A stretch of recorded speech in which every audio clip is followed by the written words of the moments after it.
안녕하십니까. 저는 박진입니다. 오늘 가장 눈여겨보실 내용 중 하나가 바로 이 그래프입니다. 우리나라에서 정신질환으로 진단되었던 사람들 중 겨우 22%만이 도움을 구하였는데요. 캐나다, 미국, 호주 등에서 1년 기준으로 40%의 사람이 도움을 요청한 반면에 우리나라에서는 평생을 기준으로 해서 20%만이 도움을 요청했습니다. 다시 말하면 치료가 필요한 사람은 많은데 실제로 치료를 받은 사람은 너무 적었습니다. 이러한 치료의 격차가 우리나라 정신건강 문제의 가장 심각하고 절실한 단면이라고 생각을 합니다. 20, 30대 취업 준비생 커뮤니티에서는 이제 재조적 불이익이 무려 64%를 차지하였는데요.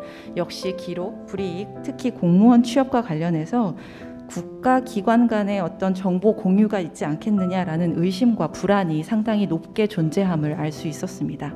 사람들이 왜 쉽게 정신과를 가지 못하는지 차별에 대한 두려움, 불안이 자리 잡고 있었습니다. 그리고 그 아래에는 정신과 진료 기록 정보 보호에 대한 사회적 불신이 존재하였고, 우리나라는 전 국민이 국가에서 운영하는 건강보험에 가입이 되어 있기 때문에 국가에서 나의 진료 기록을 관리하고 있을 것이다 라고 생각을 할 수도 있고, 사실이 아니라 할지라도 공무원 취업을 준비한다면 공공기관 간의 어떤 정보 교류가 있을지도 모르겠다라는 의심이 드는 것은 어찌 보면 좀 당연한 흐름일지도 모르겠습니다.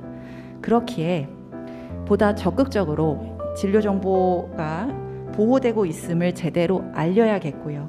또한 예외적인 경우가 있다면 거기에 대한 설명도 구체적으로 명시를 하는 것이 좋겠습니다.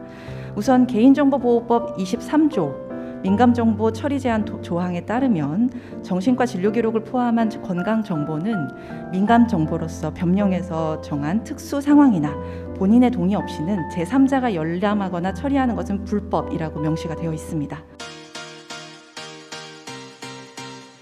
진료 기록을 관리하고 있다는 국민건강보험공단에 개인정보보호 담당자 그리고 요양급여 내역 담당자에게 질의를 하였습니다. 정신과 진료 기록이 대학이나 공기업에 제공될 가능성이 있습니까? 라고 질의를 하였더니 이렇게 대답이 왔습니다. 본인 자신이 자신의 진료 기록을 확인하려고 해도 정신질환은 특수 상병으로 분류되어 있기 때문에 온라인에서도 열람이 불가능하고 신분증을 지참해서 직접 방문해서 신청을 해야 된다. 그래도 다시 한번 물어봤습니다. 그래도 혹시 내가 모르는 사이에 혹은 내가 잘 모르고 개인정보 제공 동의서에 사인을 하게 된다면 혹시 다른 공기관으로 나의 정신과 진료 기록이 넘어갈 수도 있지는 않을까요? 돌아온 답은 첫째, 채용, 임용, 승진, 진학, 대학 진학 등을 이유로 공단에서 정신과 진료 기록이 제공되는 경우는 없다. 그리고 둘째, 모든 건강 관련 정보는 전산상에서 바로 연계되는 일은 없다. 사례별로 심의를 거쳐서 제공을 하더라도 하게 된다.